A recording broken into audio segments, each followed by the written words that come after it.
The GOAT is ready to defend his crown, backed by a sharper, more experienced squad. Argentina looks better than ever to defend its title. Let's start with how Argentina build up from the back. It can be also called false back three, as the defensive midfield or center mid drops down to form a back three. Usually, the keeper is not involved in the build up for Argentina. The center back splits up, and one of the center back is responsible to carry or start the build up phase by carrying the ball from the keeper. The defensive midfielder or center midfielder drops down, forming the false back three and having a numerical advantage, thus called the false back three of Argentina.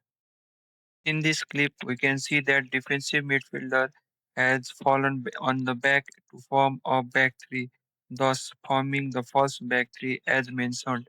One of the center mid has occupied the defensive midfield position, forming the numerical advantage. The defensive midfielder or center midfielder who falls back plays a vital role while playing through the back for Argentina, as they are responsible for dictating every phase of play during the build-up. And for them, the Enzo Fernandez or McAllister is the best option. Another trick in the Argentina's book is inverted fullback. The fullback inverts into the midfield, thus acting as a midfielder, which attracts the fullback of opposition team or the winger, thus forming the space behind the opposition line in which the winger of the Argentina can be attracted, as they are dynamic and pacey.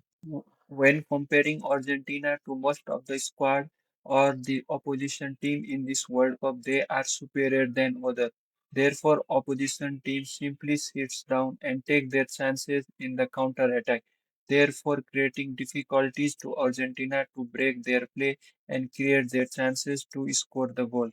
For this, now let's us analyze how Argentina break the squad or build up when the opposition player simply sits down. From the video, we can see that as usual, the defensive mid or center mid falls back to form a false back three. From there, he plays to center mid, that is Dipol. Now, Dipol is facing the opposition goal. He plays the player who is rather marked than the free player, thus creating the chances as the marked player attracts the opposition team, thus creating the gap in the backside of the opposition team and creating the chances to score a goal.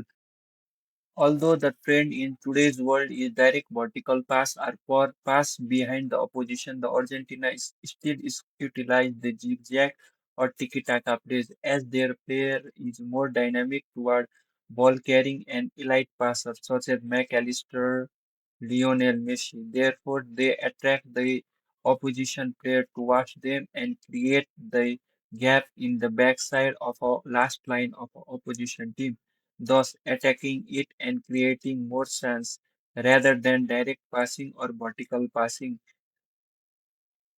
The Argentina squad is elite, although they have some disadvantage, as their center back is very old, that is Otamendi, and another center back, Lisandro Martínez, is very small.